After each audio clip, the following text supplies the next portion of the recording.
감자조림을 만들어 보겠습니다. 감자는 이렇게 반으로 나눈 다음에 어슷어슷 썰어주세요.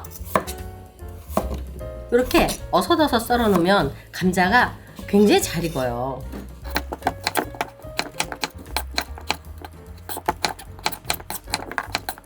찬물에 퐁당 담가주세요. 그리고 전분기를 한번 씻어줄 거예요. 이렇게 뿌연 물이 나오면 요거를 깨끗하게 한번 헹궈 올게요. 감자조림에 들어갈 대파인데요. 어슷어슷 썰어주세요.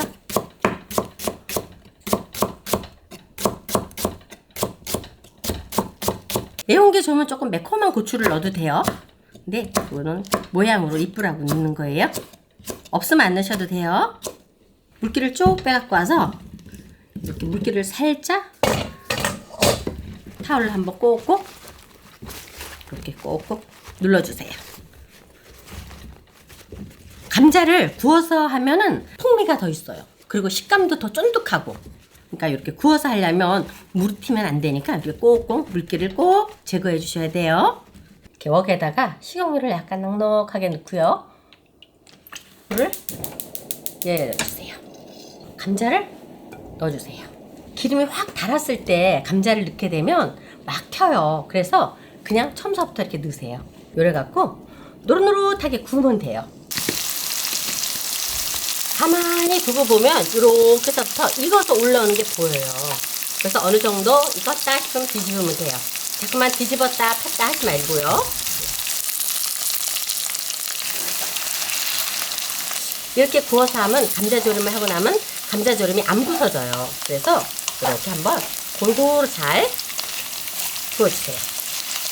거의 다 익었을 때 불은 계속 켜놓으세요. 진간장, 설탕, 물엿, 마늘 이렇게 해서 볶아주세요. 불은 강불입니다. 잠시 뚜껑을 덮어 놓을게요. 감자가 폭 익어야 되니까 뚜껑 덮고 한 2분 정도만 익혀주시면 돼요. 자, 이제 강불에서 살짝 졸여요. 파 썰어놓은 거 좀 넣고요. 고운 고춧가루를 조금만 넣으세요. 한 반 스푼 정도. 탁 볶아주세요.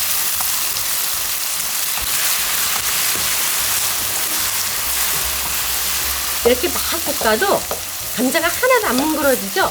이제 다 됐어요. 끝! 감자가 뜨거울 때 통깨를 솔솔솔솔 뿌려주세요.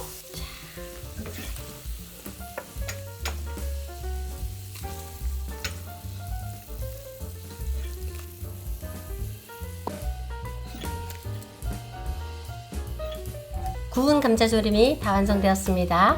구독, 좋아요 많이 눌러주세요. 감사합니다.